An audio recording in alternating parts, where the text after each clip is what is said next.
Ayan guys, nandito pa rin ako, still waiting for the bus. Dito muna tayo magtambay sa nanditong tambayan na parking. Ayun yung bus stop namin, yung may signage na yan. So tiningnan ko sa apps, yung dating ng bus is 15 minutes pa bago dumaan. So dito muna tayo magtambay. Ito yung Alwasal Road going to Satwa. Pagdating sa Satwa, lipat ako ng another bus going to Metro Station. So malilate talaga ako sa aking appointment kasi 1 o'clock yung appointment ko.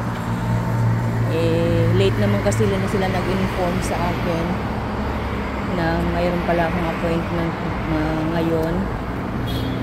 So it's not my fault. Kasi syempre maliligo pa, mag-prepare pa, hindi ka naman basta-basta aalis ng bahay na hindi ka maliligo sa init ng panahon. Grabe. Kailangan mo talagang maligo bago umalis para hindi ka masyadong mainitan sa katawan. Ito yung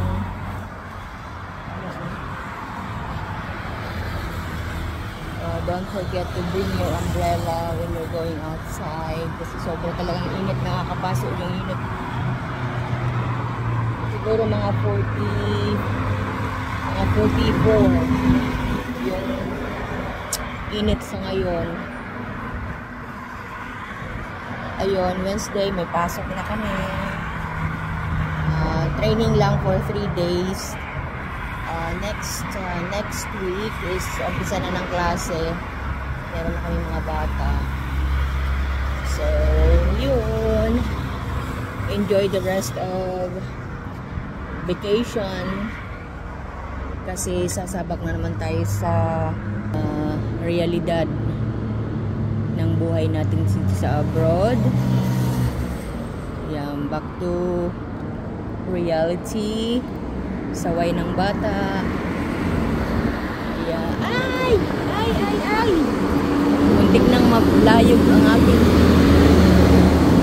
muntik nang malipad yung aking umbrella. Medyo may kasamang hangin, pero mainit naman yung hangin.